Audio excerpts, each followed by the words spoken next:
So, hi everyone. Today we are in Regent's Park with my guest Bakhtiyar Sadigli, and it's a new episode of Meet the Interesting Azerbaijani living in the UK. I think Bakhtiyar is one of the most interesting people from Azerbaijan living in the UK, and Bakhtiyar is also a family friend. And thank you so much for accepting to be on the High five. podcast. So, how are you, Baha? Good, beautiful day. One of those rare days in London. I think we are very lucky with the weather today because You get, I would say, probably about 60 days like this in London, tops. if I think 60 is maximum, like If I we're would very say. optimistic about it. Exactly. You add some zeros. Absolutely. So, Bakhtiyar, I'd like you to introduce yourself for my audience and for them to get to know you better. I'm sure most of them Is your probably. audience Gen Z? So can I say hi Gen Zs or? I mean, I don't want to discriminate anyone. I'm not sure if it's just Gen Z. So we are open from we are 7 to 70, Okay, even more. 7 to 70. All right. Hi guys, my name is Bakhtiyar. People call me Baha because pronouncing Bakhtiyar is a mission impossible in UK. So Baha is a little bit easier. I've been a Londoner for more than 20 years. So finished my university here, have my business here, my friends here, my family here. So there you go. So your life is here. My life is here. That's That's correct. great. And you're originally from Azerbaijan, from whereabouts? I was born in Zakatala. Okay, My dad is wow. from Shaki, Yeah? and I consider myself from Zakatala Shaki region. So that's very important for me. Zakatala or Sheki? Mom from Zakatala. I was born in Zakatala. Dad from Shaki, and there is an 80-kilometer distance between the two. So I don't want to offend anybody. So I'm Shaki Zakatala, let's say. Well, that's important. We should. You're not choosing side. I'm not choosing sides because I'll be crucified if I do that. Well, I got you. So, but let's start from the very beginning. So, as I think most of the people know, and they've heard about you, about what you do before, you have a really interesting story of life. I mean, I've read some parts of your life yesterday, and then when we were preparing for the podcast, and actually, I was quite surprised to see whole life story starting from the beginning. And I'd like to go to the roots and get back from the really first like point, and I've discussed about your American dream, which I guess was the first point in your start. Well, it's not really American dream. So we're three brothers. Yeah. I come from a family where we have three brothers. My mom is an academician. She is a well-known professor, actually, Rahila Gebulayeva. My dad is in the private sector. Mhm. So my brother and I, we were sent to Oxford. My brother was sent to Cambridge, to Oxford when we were 14 or 15 years old. Okay. And then I did my bachelor's in US so I spent a year in Oxford, and then I spent about 6 years in Boston, Massachusetts. Wow, 6 years. Yes. It's a long time. It's a long time. So then I decided to continue with my education in London. Yeah. So I did 2 master's degrees in London, and then I decided to settle here. So we're speaking about 10 years of education. Mom is a professor. In her ideal world, I would be a university professor, academician, which I have nothing against it, but it's just not my persona. I'm pretty sure you still have a bunch of time to try that as well. So. But one thing I took from her is I'm a forever student. So I'm still consider myself student in a lot of aspects in life. So. But I think that's the best way of living now. That's what they're selling all over social platforms. That study, learn, and I think the knowledge is Correct. so easy these days, much more accessible. Accessible, yeah, absolutely. Yeah. Knowledge is much more accessible. So I think, yeah, anyone can learn a new language in anyone with a desire to learn, have all the resources to learn, probably even without a university degree. I don't want to say that, but I think if you're willing, you're keen, you can do so. Well, I think this describes you as well in a really good way, the desire of learning and creating. So after you finalized your whole education career, I can call it, probably it's a decade, I guess. Decade, yes. Then, I mean, I saw that you started to work in a financial firm and financial industry, which is really great start for Londoner, or most Londoners, I guess. They immediately after the education jump in the finance world and start to wear their vests. Is that you? I think that's a journey that a lot of people find very attractive because of obviously the pay factor, and so just like a lot of people in this educational path. So I did my graduate program, I did my year and a half in investment bank, and then I worked in the private equity sector, worked on private families, and then at one point I decided I want to start my own thing. Oh, so from the finance world to your own thing. And what was the best memory from your finance career? Like as an Azerbaijani guy, studying all over, moving to London, getting into finance world, how it felt? It felt great. I think one of the things I'm lucky at, I had some really great mentors from whom I learned when I was in private sector, when I was in private equity. I saw, how upbeat corporates move, and I love that. So I had some great mentors in my formative years, so to speak. Oh, that's amazing. So, I mean, after I guess you've left the private sector, what was the transition? What made you to say that, okay, Bakhtiyar this year wants to be a business owner? What was that pick? What was the trigger of actually saying that I'm not gonna work for anyone, I'm gonna be my own boss? Uh, I had a wake up call at one point in my career. A friend of mine actually came from Austria, and he said, "Are you doing anything? Like Nazir, are you doing anything, or are you gonna stay?" Ne işten meşgulsun? Yeah, like why are you not moving, as they Yeah. say? And that was kind of a wake up call. So I'm grateful to that friend in Austria who actually gave me a kick in the butt in a good sense of that word. And yeah, I mean, it kind of encouraged me as well. I mean, now's the time to pull the plug. Now's the time to do your own thing, small or large, obviously. I didn't have the resources to do anything large, so I started with something small that I could easily understand, and that's how it all started. Wow, I mean, I think when we say all, we speak about Alma. Correct. And Alma is actually one of the only local independent businesses in food and beverage industry in London, because I don't think there are much. And I would like to give some information about Alma to the audience. So Alma is a brunch spot, healthy brunch spot for individuals who are following a healthy lifestyle and pursuing sports and have ambitions and drive in life. Not only, I mean, Not it's open only, for not only. everyone, but this is kind All of, races, all genders, all of course, nationalities, all religions. exactly. And that. I think that's the slogan of London. That's correct. So, and Alma has 6 branches at the moment. We have 6 branches, about 100 employees. 100. We are mainly in central London, zones 1 and 2. We are growing at a pace of about 1 to 2 units a year. Okay. Budget permitting, performance dependent. Obviously, we're self-funded business, and yeah. So, as a Azerbaijani guy moving to London for the masters, now running his own business, which is actually in a it's spring that What? in its spring. In spring, yeah. So I think what would be the, if we go again, I want to follow with the storyline of everything. I mean, the first Alma, as I know, it was in Barnes, and Barnes, I guess it was because of its local business, and as you mentioned in our previous meetings, that it was a great spot to join the market to start, and Let's put it this way: it was the only spot I could have touched, because nothing else could be touched, because you didn't have a track record at the time. It was a very fierce competition, and the track record is a very important component of this business. The longer you're in business, the more track record you gain, because there's a high rate of default, of course, in this line of work. But I mean, I can understand this as business's risk, and you took this risk.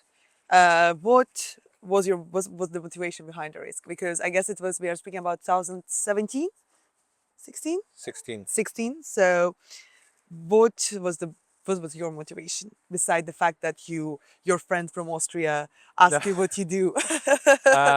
Motivation is to make it work. I mean, motivation is money. Let's be honest. Motivation is money. Of course. Motivation is to prove yourself that yes, you can. You're no worse than anybody else. So, and I've done a lot of sports in my life, and the solo sports like Brazilian Jiu-Jitsu, things like that. So, if you fail, you only have yourself to blame. And I think that's a whole mindset of not giving up, not hanging up your gloves. So that is a very important factor. I think sports help to create that mindset. That's why I'm big.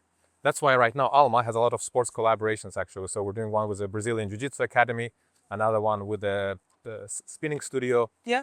So Lovely. sports is a big part of our life and identity.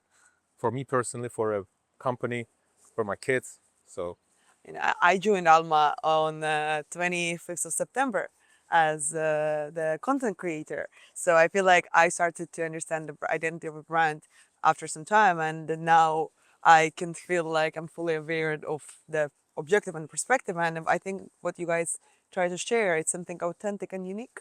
I think you managed to make it very authentic and unique. Thank you. Before it was all just food, food, food. Now it's a bit more authenticity we're to it. trying. So we're trying. We're We're trying. trying. Some things we do right, some things we don't do wrong. But kudos for trying.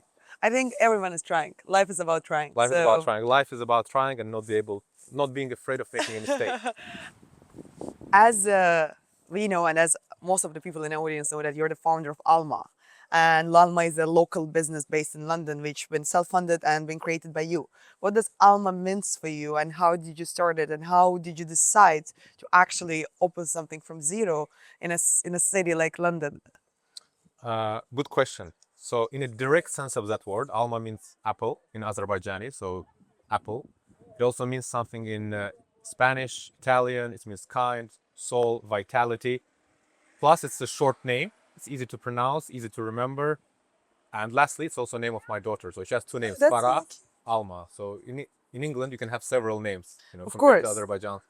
You can have as many names as you want. So you can be Farah, you can be Alma, you can be as many as you want. That's great. So she has a choice in future to choose one That of is them. correct. That is correct. And you're now standing in front of one of the newest Alma branches, which is King's Cross. Correct. So King's Cross is very dear to me because I Yeah. went to school here at UCL. So it's a very dear neighborhood. We opened this branch about 6 months ago. This is a carbon neutral building. It means all the materials that you use, all the finishes that you use need to be as environmental friendly as they can be. So yeah, we opened this unit 6 months ago.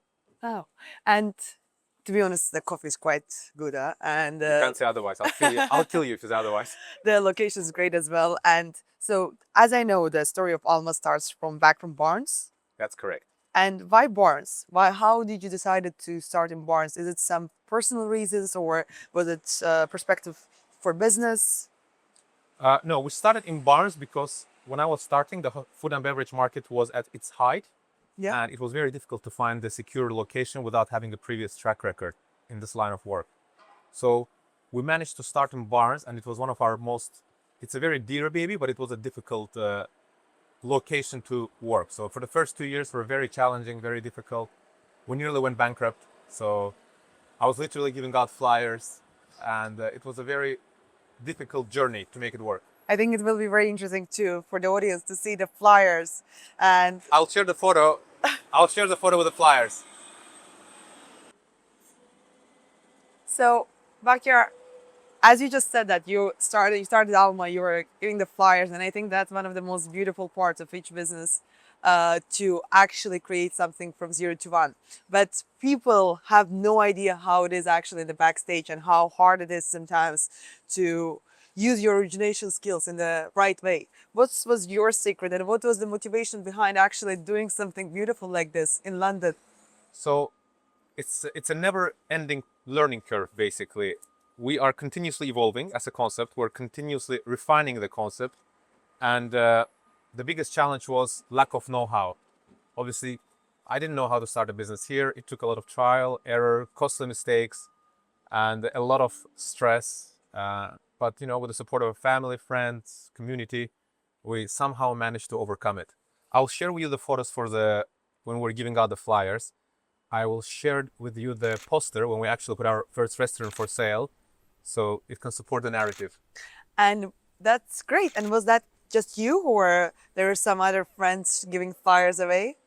No. I have some very good friends, some very close colleagues. I'll share a photo, and there was a Turan as well, who was with me from day one. He's also an Azeri guy who was born in Latvia, but a very dear friend who was with me from day one. So I'll share some photos with him. And that's so interesting because you always mention Azerbaijani, like Azerbaijani people, Azerbaijani culture.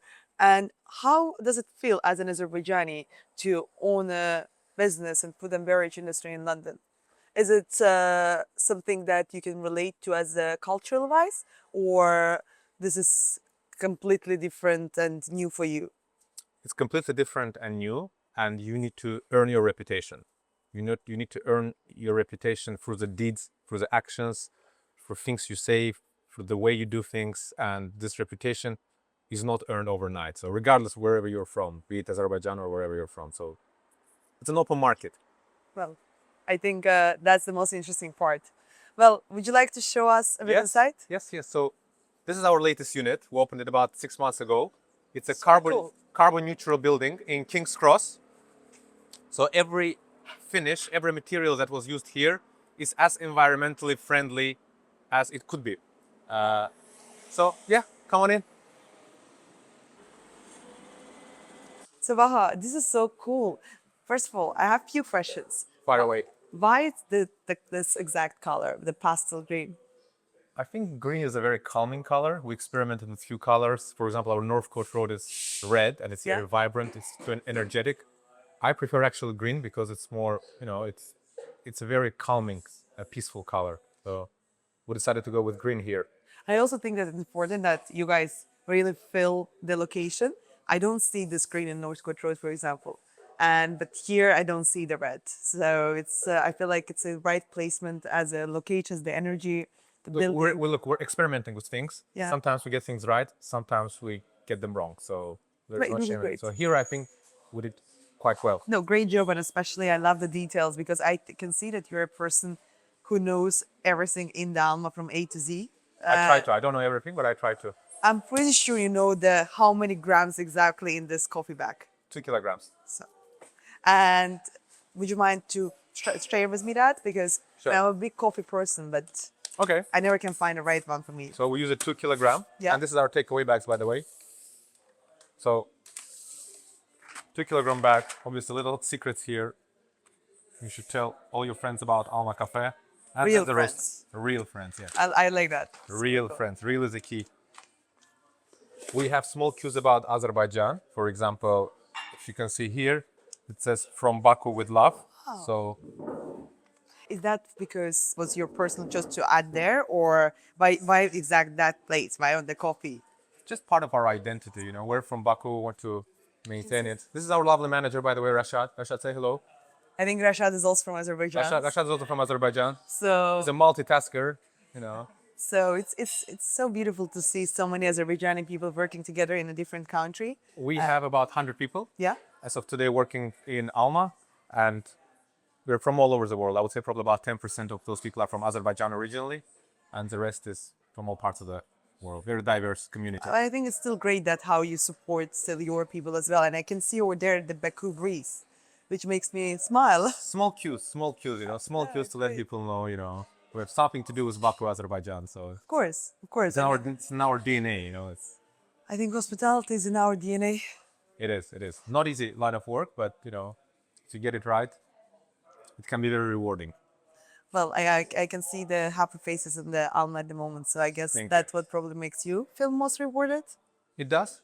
It does. Obviously, it's a lot of work in the background to make this happen, but yes. Yeah, Having a great team, having a wonderful colleagues is what makes this place tick.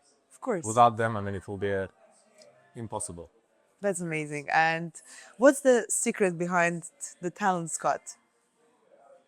That's a secret behind the talents, but there is no secret. It's. I think the only one condition I ask people who work with us is that never stop learning, never stop being curious. Always try to be better, and that's our company's identity. That's part of my personal identity, and people who think like this are very much aligned with what I'm looking in those people. Huh, that's cool. Well, I mean, the place looks great. Thank you so much for having us today. And you. I think it's probably also, I mean, it's not a question, but I can feel that makes you proud to see more and more Alma locations across London. It does. It does. It's a hard work. As you know, we're a self-funded business. There is no, hidden shareholder giving us blank checks. But In that's the what least. people probably think sometimes, And I that, think landlord appreciate it, community appreciates of course, it, and it's a hard work. So London needs local businesses. London needs local independent businesses, Exactly. and we are very happy to partner with good landlords. We've established a good reputation by now, so people want us to be in their developments, and that's very important to us as well. For example, you had COVID, so Of course. without the support of local community, without the support of your landlords, the business wouldn't survive. 100%. Without the support of the government, obviously. Oh, thank you. Thank you. Have a nice day. Thank you. Say something in Azeri so they know where. Hoş geçsin. Sağ olun. So, thank you. Can I use in the taxi? Da. So, Baha, you're in a London cab now, and as myself, I think you are a true Londoner as well. True Londoner Azerbaijani. What's the biggest advantages of being a Londoner, and why did you choose to become a Londoner? You basically it takes time to become a true Londoner. London is a very fast-paced city. You need to be able to move around the city quite fast. You need to be able to make decisions relatively fast, and that's actually one of those things that is different from Azerbaijan. Because in Azerbaijan, we're more at ease. We don't need to plan as far ahead. We can visit each other very spontaneously. Whereas here, you have to check your calendar, I guess, check your time. Generally speaking, But what's the differences between being London? Like, what's the differences that you have in Azerbaijan that you don't have here, and what you have here that you don't have in Azerbaijan? okay, that's a very simple question. I think in Azerbaijan, I don't think about time You don't think about that.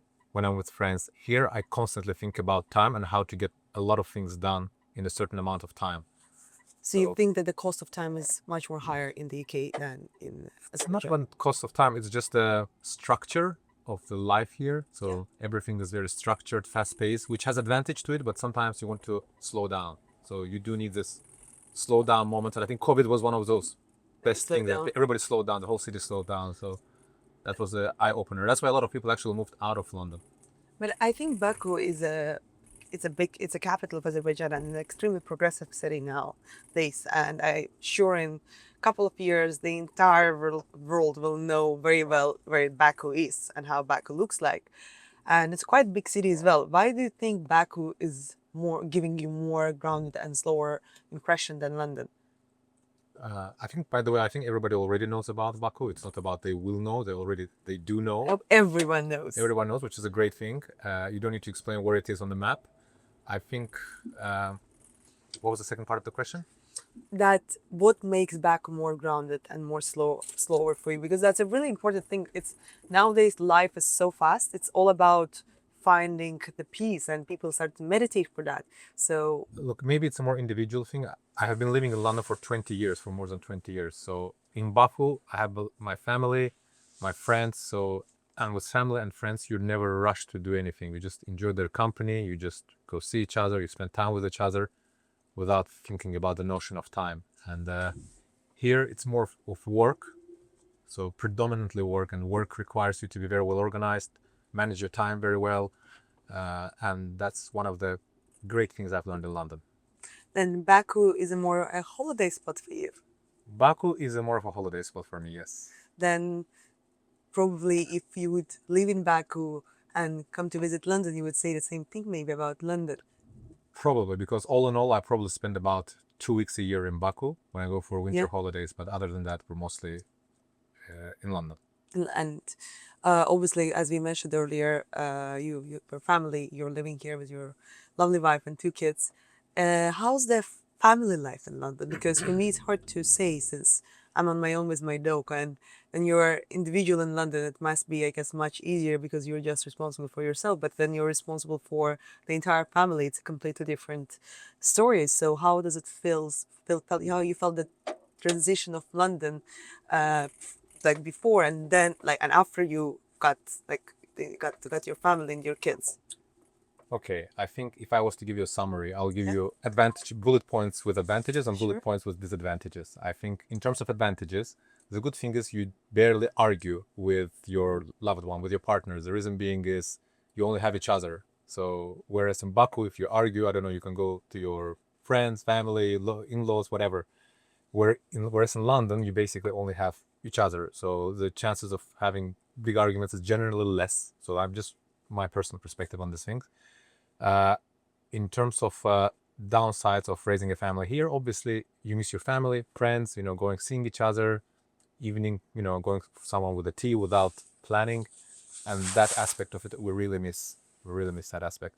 Yeah. But I think we're very lucky that by now we have managed to build up a community of friends and family who come visit us quite often. We'll go visit them, but it's still not the same if it was Baku and we would go unannounced. Yeah, I think London, I mean, personal for me, it's a place where your friends become your family as well. And I guess it is the same thing with the partner because we don't have that many people in London and you build friendships afterwards. And I think these people actually become our new family. And 20 years in, have you built your family? Uh, I'm not speaking about your personal family that you have, but I'm thinking about the people, friends, colleagues. Like, do you consider them also part of your family in London? of course you do, and it takes time to build those bonds. You know, I'm talking Of about course. others than direct family, wife and children who are always there for you. But I'm talking about your Yeah. friends, colleagues, because you know you go through life together, you go through obstacles, solve some problems, and once you know, once you get used to solving certain problems, that relationship gets stronger. Your bond becomes stronger, and they become your family ultimately. And what do you think about the difference in friendships if we compare Azerbaijan and UK? That was a hard I think choice. that's a hard question. I think I wouldn't differentiate friendship in Azerbaijan and UK. I think any friendship, you need to cherish it. You need to Of course. look after it. You need to meet up to keep the bridges. You know, be it in Azerbaijan, be it in London. If you don't meet your friend for longer period of time, or let's say you move from point A to point B, and the distance becomes longer, you know, you lose that touch, then obviously that friendship probably will die out. Of course, and but that's all everywhere. Like I feel it's the same. But in my personal journey, I love my country. I love Azerbaijan.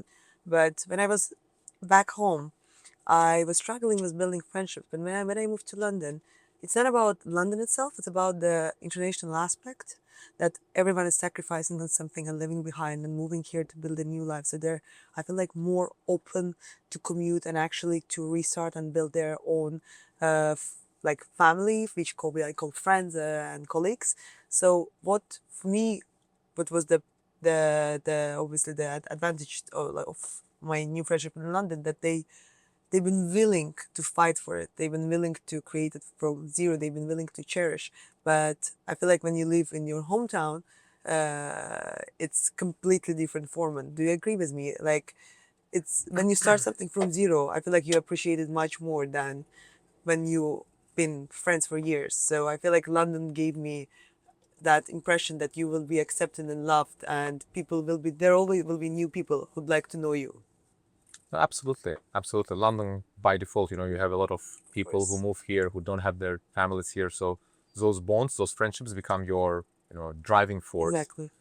But you know, any friendship at different stages in your life, you form different friendships. You know, if your kids go to school, you're friends with parents, and kids are friends, that friendship gets stronger. Or if your wives are friends and husbands are friends, the friendships become stronger. So there needs to be some bonding elements. Yeah. So in different stages in life. And do you have friends back home that sometimes it might be, I think, hard and difficult sometimes to explain your life here to people back there, in a sense of people expect a completely different image of abroad sometimes, and in the reality, it's even much more harder to chase and achieve things when you're far away from home. So, what would you be? How would you describe your local friends in Azerbaijan, your life in London? I would say it's very energetic, Yeah. upbeat, and that basically gets embedded in your brain. So anytime you meet your friends, you're like, okay, get it done. What have you done? Like you become quite, you encourage them to do things, and I think that upbeat pace of London is kind of starts defining and shaping your character. I'm not sure if it's a good thing or a bad thing. Time will tell, but you change as a persona. You change. Your career shapes you. The city you live in shapes you. Pace of life. So all those things have a direct impact on your character formation. But I feel like this type of cities, as London, New York, are not for everyone. You need to have some inherited qualities as a character and as a person to manage to deal with this or with this type of environments. As you've said, the energetic, the time pace.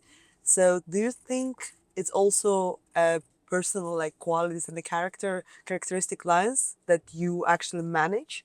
And what would you say? What type of a person can actually manage to live in London? Is there a stereotype that you could describe?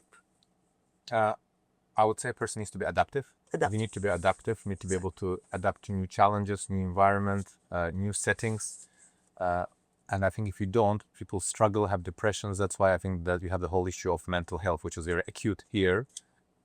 Which what I like about UK is actually we speak about it much more. Speak about it. But in other parts of the world, unfortunately, you know, we don't speak about it. But it's a very acute thing. So it's something I think that needed to be speak because we cannot always be strong and we cannot always just be the best version of us. We change.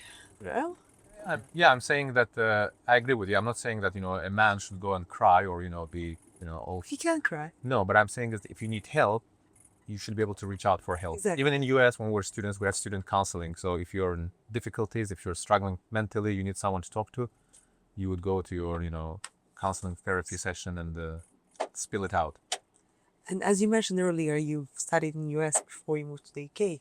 So why UK after US? Is there a reason behind it why you didn't pursue to American dream? Well, I wanted to be closer to Azerbaijan for starters. Is it number one reason? That's one of the main reasons, because when my parents would visit me, it was a very long flight from Baku to London, London to Boston. So obviously, geographical proximity is a factor. Second factor was that I had a very close friend at the time. He was Saudi, and we studied together, and we decided to apply together to masters in UK. So we both applied, we both did our masters, and then he moved to Saudi. I stayed here, and we still keep in touch. So that's lovely, and because I feel like some people I divide people in two. There is the American dream people, and then there is London people. I feel like London dream is more expensive. London dream is more. I don't know. Is it? I mean, I think everything is expensive in this nowadays, especially. Yes. I mean, I cannot imagine how it was 20 years ago when we didn't have Apple Pay, but today It's very expensive. yeah. London lifestyle is very expensive. Of course, yeah. You don't walk into Whole Foods without spending £100, I guess, these days. I mean, I managed to get out. You're a single with person. I have a family and a kid. Yeah, that's true. I feed my dog with the leftovers sometimes, so we can manage that. But well, great. And for me, what mostly I also associate with London is the red color and the caps. And I think in Azerbaijan we've got the similar caps. I don't know, but you probably were away at the time when they. But I'll tell you something. It's not about the cabs actually. So these black cabs, the main difference is they have the knowledge. It takes them a few years to know how to get from point A to point B. So you can ask the cabbie that how do you get from here to Hammersmith, how many traffic lights there are and which turns do I take, and he will be able to tell this to you without using his Google Maps. So, and very often you see plaques saying, I got the knowledge, keep calm, I got the knowledge. So the cabbies do have that knowledge, and that's what makes a difference. It's not the car that makes a difference, it's their knowledge as well that makes a big difference. What's your keep calm? Keep calm, wife and kids. Whenever I'm stressed, I go hug my kids, my wife, it calms me down. That's great. We are sending lots of love to your lovely wife Uda and your kids. And well, I think my keep calm is. What's your keep calm? You London, your dog. I don't think it is. Not anymore? It's keep strong. Dog is not just for Christmas, you know? Exactly. In my case, it was. I'm glad London isn't here. London is the name of her dog, by the way. Yeah, it's no, my keep calm is. Probably I don't want to speak about that in my podcast now. Baha, let's continue. And I'd like to now to ask some more personal questions. I mean, No way, okay? I think in life we obviously all have mentors, we have role models, we have motivators. And who are those people for you? If you would choose one from each category as a mentor, motivator, and a role model, who would you name? Who is coming to your mind first? Okay, I think different stages in life, different people Of course. have more formative roles. I would say from 16 to 25, it was predominantly my father. Okay. So he was my role model, my mentor. And from 24 probably until 30, I had a different mentor, which has something to do with my career, the older gentleman, and he was my role model. And, in my line of work, I have people who have considerably more experience than I do. I reach out for advice. Once every 2 months, I go have a cup of coffee with them, try to pick up their brains on different issues. There's no shame in that. I think it's a good thing to do. I think any person at any stage, at any age, should have a mentor. Exactly. I mean, I think that's really important who you're surrounded with because we are the average of 5 people that we have next to us. So, and what about the motivator? Motivator, Yes. I told you, money. Desire to achieve competition, competition pushes me to work harder. I love that aspect of it. Self-fulfillment. You're proving to yourself that yes, you can. You don't need to prove to anybody else, but you need to prove to yourself that you can do and you can get this thing done. So It's the hard. biggest motivator is to being able to prove to yourself that you are capable of doing something. And I think my father once said, a man's biggest battle is with yourself, with your inner self. I think any gender's biggest battle it is because it's all about not seeking for external validation and proving just for yourself internally who you are. Look, the older you get, the less external validation you crave. I'll put it this way. I mean, I guess external validation is something that maximalism brings. Uh, Perhaps my validation, external validation, partially, obviously, it's my parents, my wife, my kids. That's about it. That's great. That's great to hear. So, and what about the role model? Role model. I mean, look, I've come from a loving family, very hands-on parents. So I tried to be equally role model to my kids. I have a lovely wife who is, helps me in this. I think I'm very lucky in that regard. So thank you, Ula. Thank you, my wifey. Hi, Ula. She's so lovely. I mean, we did. Hopefully, we'll meet each other tomorrow more properly. Yes, yes. So I think that's important. Yeah. No, exactly. I think I mean, you can never choose where you were born, but you can always choose what to do. And it's luck to born in a family that's been loving and supporting, I think. And so I'd like to move to our next part. So we've gone through the Alma's journey. And now, I mean, we cannot close the eyes to the fact that you're still Azerbaijani and you're from Azerbaijan, as I am. So I'd like to ask you questions about it. So, as an Azerbaijani person, what are probably the qualities, the best qualities that you have inherited from the Azerbaijani culture, from the Azerbaijani nation? I think it's a sense of belonging. You know that you always have your loved one, your friends in Azerbaijan. You have your, countrymen to support you. You always have this place to return to if, bad things happen to you in life. And I think that gives you somewhere back in your mind mental comfort to do things. And Azerbaijanis, by general, we're good at commerce, let's say. We understand things. We have an eye for properties. We have an eye for certain lines of work. So we have a lot of younger people who are now very good with technology, AI, more for your generation of people. So we have a lot of talented people from Azerbaijan. Bunch. Showcase themselves, in all aspects of life, be it food and beverage, properties, tech, you name it. Exactly. And I feel like for Azerbaijani young people to see you sitting here today is a big motivation because I mean, I feel like since we've got all this in Azerbaijan, not many people leave Azerbaijan and they're mostly try to invest into the country visit. So what you did as an external, like you've done it outside of Azerbaijan and you've achieved the success and you've built your business. What would you recommend to other young Azerbaijanis who have the similar ambition to do something outside of the country, to achieve things, to build a self-funded business in capital of UK? So I think what's this? don't be afraid to do things, experiment, perseverance, if you give up, if you fall, stand up, keep trying. If you want to get an experience in any line of work, go work in a few places, gain some experience so your mistakes can be less costly to you because each mistakes, you're not afraid to make them, but they're costly. So you need to minimize the cost of those mistakes. Exactly. How do you minimize the cost of these mistakes? You can, try to gain experience by working elsewhere. You can work in Alma if you need experience. And I have worked everywhere. I mean, I worked Pret, McDonald's, Joe the Juice. I was a juicer for a month, was squeezing the juices. From Zakatala to from Shakit Yeah, to while running my own business. join Juice and now running business. Which is totally fine. I don't see any shame in that. I think you need to put your heart where you're. 100%. So Push it hard. push it hard and keep pushing. Exactly. And I think that's the only way, and that's the door of Alma is all about pushing hard. And thank you, Maryam, by the way, for this podcast. I wish you best of luck in your podcast and the whole influencer life. And I'm very happy to be part of it. Best Thank of luck. you. And thank you so much, guys, for being Thank you. great people, friends, and joining today. And I hope this story inspires people who Maybe in want some to shape sit or here form. one day and be guest of my podcast. Thank you. Thank you very Thank much. you, Bakhtiyar. Thank you. Have a good one.